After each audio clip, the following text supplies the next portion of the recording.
fixing heart attacks or whatever. Yeah, changing the sculpture. What are some words that people use when you say, I'm going to the chiropractor?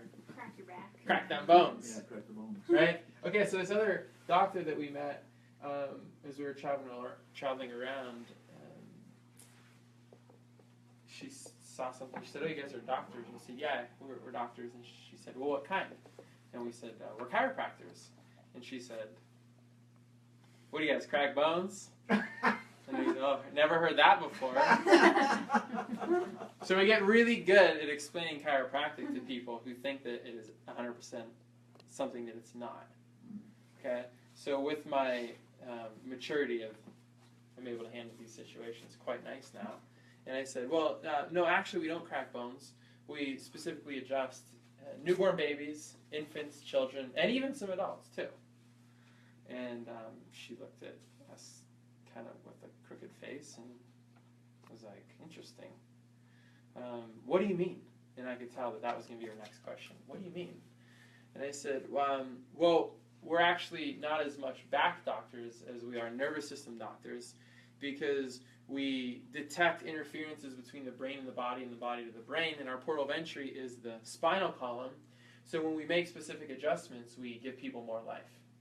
And she even looked at me with a more complex look on her face, because that was the first time in her educated medical career that she ever got chiropractic explained to her. And it's sad, because if someone would have explained chiropractic to her like that, the right way, the first time, she would have had a different perception, and she probably would have been able to help maybe thousands of people live a higher quality of life. Because after that conversation, we said, well, what do you do? And she said, I'm a doctor too. I said, okay, I kind of got that. And she said, I'm an oncologist. And you guys know what oncologists do? They treat cancer. Or try to treat cancer sometimes. And the reason I say that is because I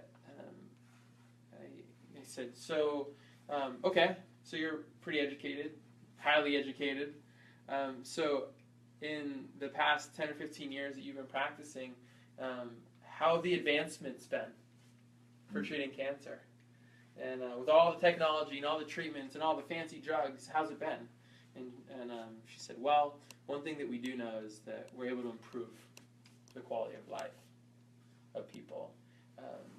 But beyond that, it's not been very good. And I said, oh, man. And he said, every single time I adjust someone, I improve their quality of life because I increase their function. Okay? And of course, then I thanked her. I said, thanks for doing what you do. It's a hard job to watch people die. I don't work with people who are dying every day, but surely if you're an oncologist, in cancer, most people what? Die. So that's a hard position to have. So yeah, I said thanks. But something changed for her for the rest of her life, because every single time that people come in here, they get to live a better quality of life. And here's something that you don't know about chiropractic. I guarantee no one in this room knows. Maybe Calissa, if she's heard me tell this before. But I don't use this very often. I save this for special occasions. That back in 1919, something magical happened.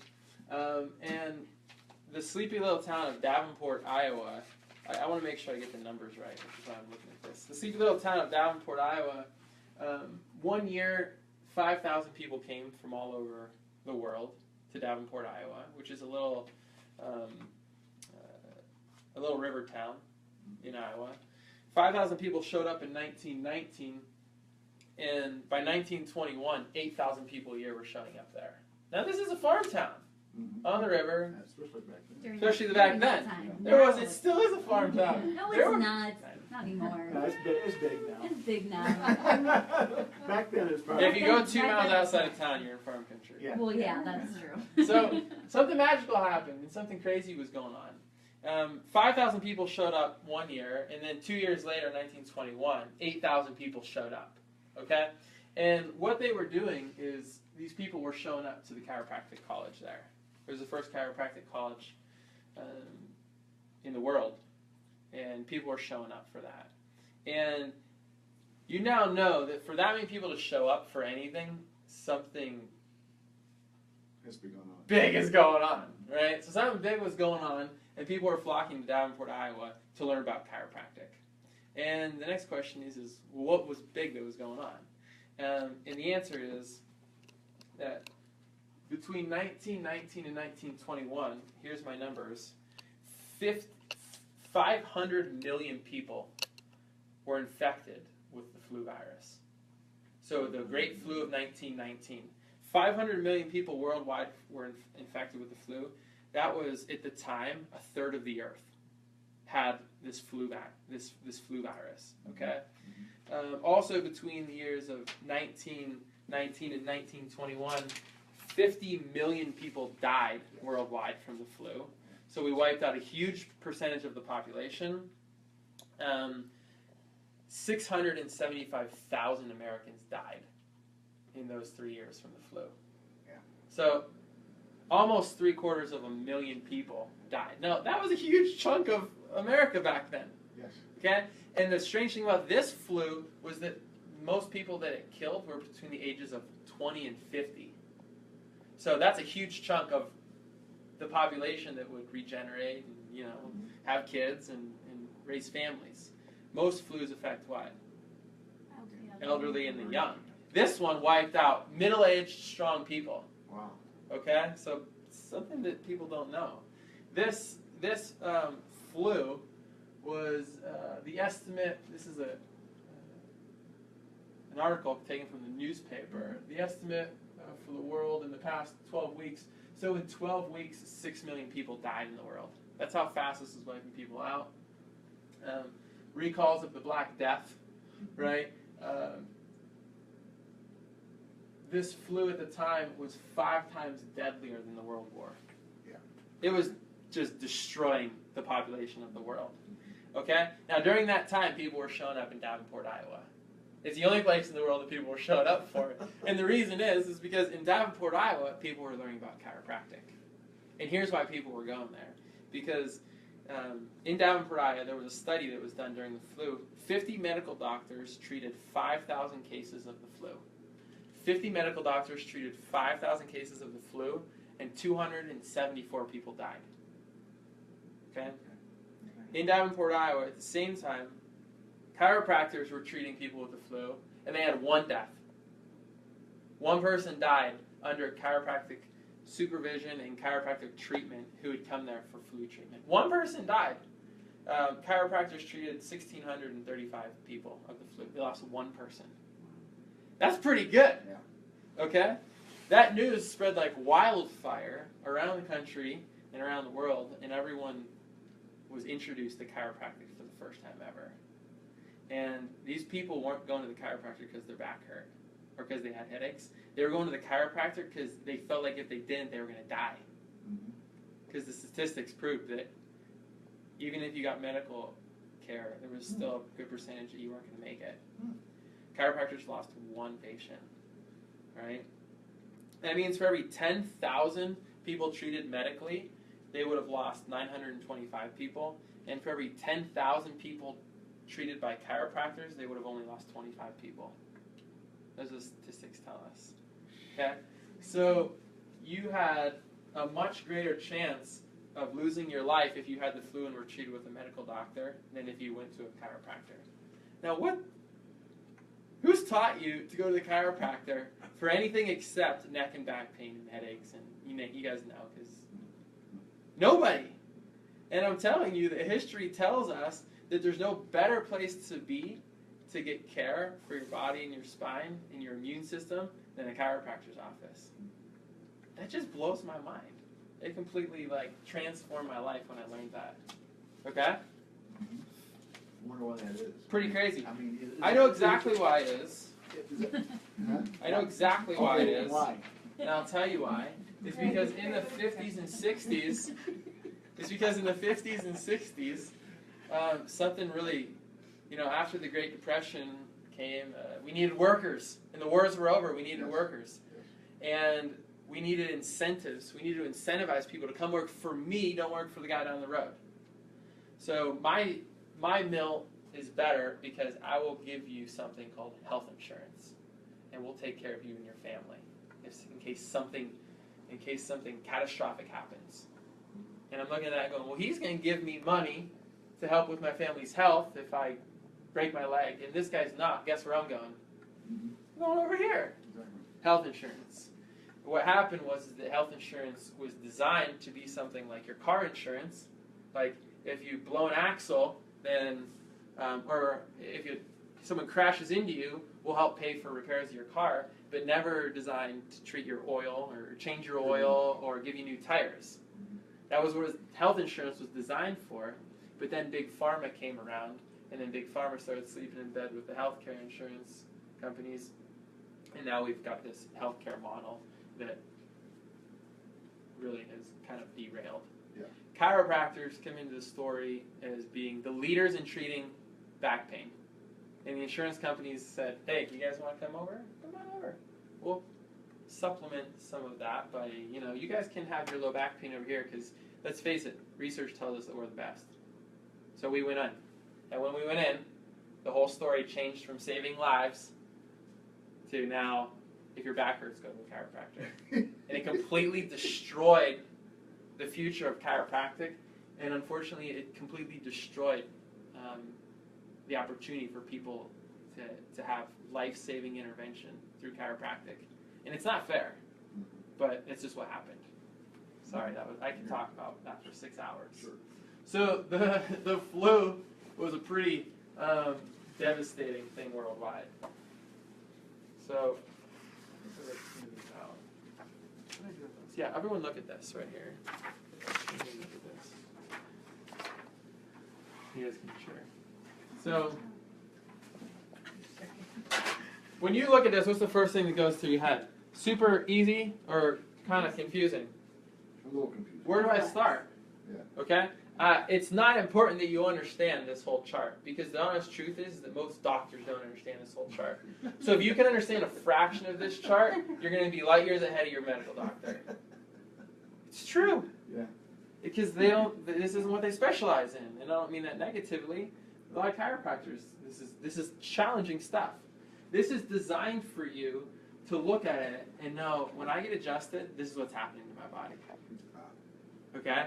Not that you understand all these details, but so you look at it and go, oh, okay, this is so much bigger than I ever thought it could be, and that's exciting, because it is. All right? Just look here, where it says subluxation. So we absolutely 100% know that a subluxation is decreased movement in the spine. You guys have experienced that? Oh, something's like stuck right there. It's not moving properly. It's lack of movement, and lack of movement is life or death. Yeah. Death. Things that don't move generally die. The less they move, the faster they die. Okay? So lack of movement is what's happening when we have a subluxation. And when we have lack of movement surrounding the spinal cord, your most sensitive tissue in your body, the life forces get interfered with. And when the life forces get interfered with, they affect certain communication channels down through the spinal column. So instead of talking about all this complicated stuff on here, let's just follow this like a little maze and see where we end up. Okay? So let's start here. So we have lack of motion, we have interference of the life forces in the spinal cord. And then let's go this way. So let's come down here to this guy that's got all these spokes. Sympathetic chain ganglion. You see that? Mm-hmm. And underneath it you see some red stuff. And what's the red stuff say? Red muscle spasm, joint pain, proprioception. Yeah, muscle spasms, joint pain, and lack of balance. Have you ever experienced any of that stuff? Yeah, that's the main reason people seek us out. And I started going that direction first because I wanted you to know that's the most fundamental, basic reason to get chiropractic. Okay?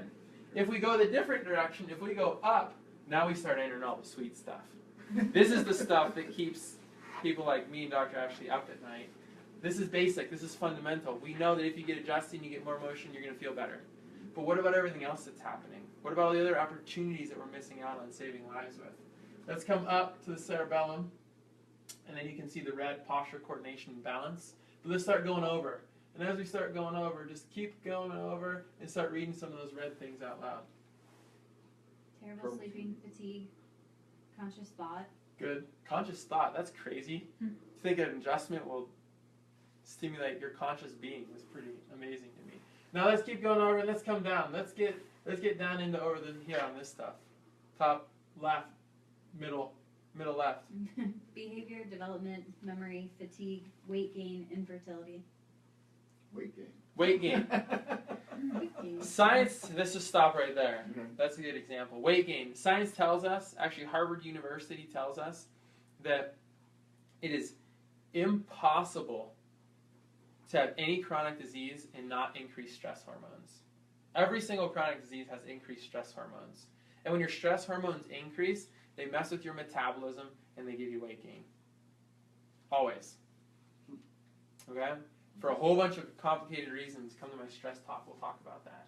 They increase stress hormones, they mess with your body's awareness in space, okay? High blood pressure, irregular digestion. That's all the good stuff that nobody tells us about chiropractic that we get to see in here every single day. Poor circulation. I mean, come on. Anything's possible with chiropractic. Anything.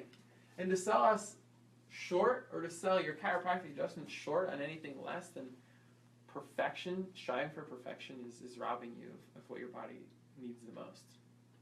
Okay? You can take that home with you. I have lots of those copies.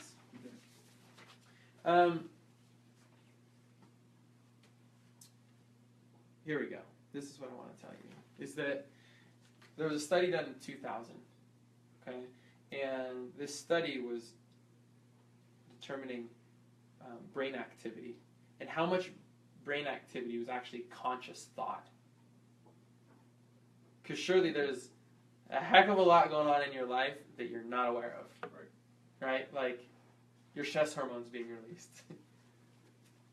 Or your enzymes being made in your pancreas. So we wanted to know, Johns Hopkins University wanted to know, me and John, they wanted to know how much of the brain is actually conscious and how much of the brain is subconscious. Here's what they found. 3 trillion bytes of information. I don't know what a byte is. Sounds like a lot. 3 trillion bytes of information to the brain every second. So every second you get 3,000 of these neurological impulses. Or, 3 trillion. Sorry, 3 trillion. That's Right? thousands.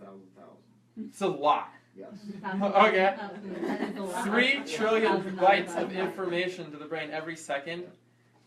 How many of those out of the 3 trillion do you believe affect the conscious brain? Probably a percent, if less than that, probably. 10%. 10%? 1%? 1%. I think so too. I'm going 5. I don't have a calculator because I would need a calculator to figure this out. 50 bytes of information Out of a trillion? out of 3 trillion enter the conscious brain. We're way below. We're way below. Way. That'd be like .0.01 or something Because even it's greater. It's checking out all your muscles and everything else. Not multiple points. Muscles but 50 out of 3 trillion per second. yeah. That's right. And here's the take home that I want you to understand, is that medicine focuses on the 50. Because you can't prescribe and you can't treat unless someone consciously comes in and says, I think there's something going on. Right. And as soon as someone comes in and says, I think something's going on, I hurt here, or this isn't working, then that's how they treat. And that's why the model's failing. It's failing terribly. It's never before in the history of healthcare have less people had confidence in the model that we're working under. Never, ever. Okay, it's failing. And it's not failing because they're bad people. It's failing because they're focusing on the 50 instead of the trillions. Instead of the other 3 trillion. Yeah. So the take-home message is that when you're in here getting adjusted, we're focusing on the subconscious mind as well as the conscious mind. I want you to feel better, but I want you to function better every single time you get adjusted. And every single study that's ever been done that talks about how the brain and the body are controlling and working and sending information, every single study that has ever been done has always supported chiropractic. Always. Since 1920. And here's one of the first ones that I told you I'm going to tell you about. This one is the early 20s. Okay? So around the time all these chiropractors were getting all these great results by treating the flu, a medical doctor by the name of Henry Windsor. He catches wind that all these miracles are happening in the chiropractic profession.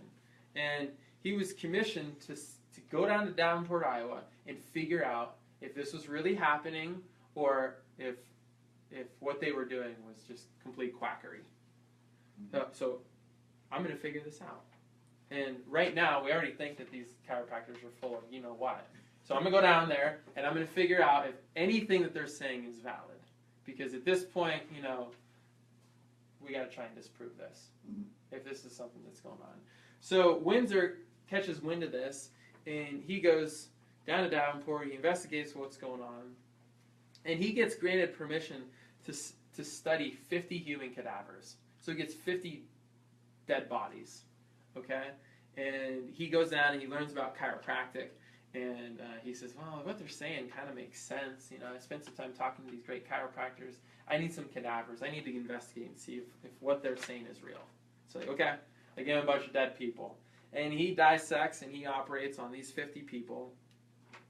And here's what he found. And I got to look at my notes here because this is important. Not only did Dr. Windsor find a link between health of the spine and function of organs, he noted a direct correlation and recorded diseased organs and the alignment of the spine in the affected area. So if you died from kidney disease, and he had all the medical charts, he dissected open, looked at the kidneys, followed the nerves back to the spine, and he looked to see what was going on at the spinal level. Okay? Out of the 50 human cadavers, he did 221 studies on diseased organs. So these people had kidney disease, these people had heart disease, these people had gallbladder dysfunction, whatever. So he categorized them, and he found 221 diseased organs in these cadavers. Out of the 221, he found 212 times a complete 100% correlative link between diseased organ and spinal level. So if I tell you that T4 goes to the heart and lungs, and you died of a heart disease, if I find the heart, trace the nerve back 212 times out of 221 times, he found a direct correlation between the affected organ and the spinal level where the nerve comes out.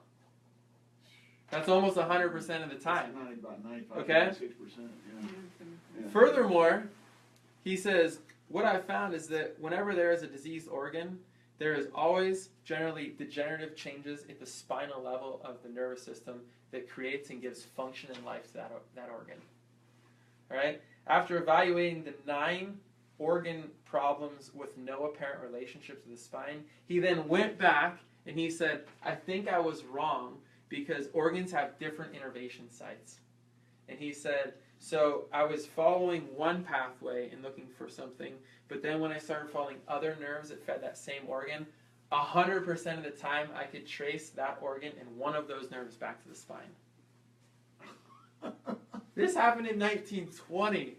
I was telling patients all day long, I said, this is something that we've known for over a century, and why this isn't something that everyone has completely blows my mind every day. And I'm just telling you this because that's the reason that people don't get adjusted, is because no one's telling them this. And up to this point, every study that's ever been done, that has never been disproven. The first guy who did that study got it right. Uh-huh. I'll be dang was right. So the take home at the end is, what's at stake? Because, I want everyone to get adjusted. And when people leave my office, they just didn't get it. And it's, of course, my fault because I didn't help them get something that they needed. Or when you're out in the community and someone says, Calissa, why are you still going to that chiropractor? Haven't you been going there for a year? You can look at them, and instead of them making you feel crazy, you can look at them and be like, you're crazy, you don't go to a chiropractor. Because so many times people come into my office and they bring up a question and they go, I don't know if this is working. I know exactly what happened. I go, who'd you talk to? Every single time. Because someone voiced their opinion and derailed them. And if you're not strong enough in your conviction of why you're investing your time, money, and energy and resources into this that I'm telling you has been proven since the 20s, if you're not strong enough to believe and have confidence that this is the safest place for you to be for healthcare, then someone's going to derail you. It could be your wife, it could be your husband, it could be your best friend. And if they don't know what you now know, then they can't possibly encourage you for what you're doing. And until everyone understands this, we're still going to have people derailing us.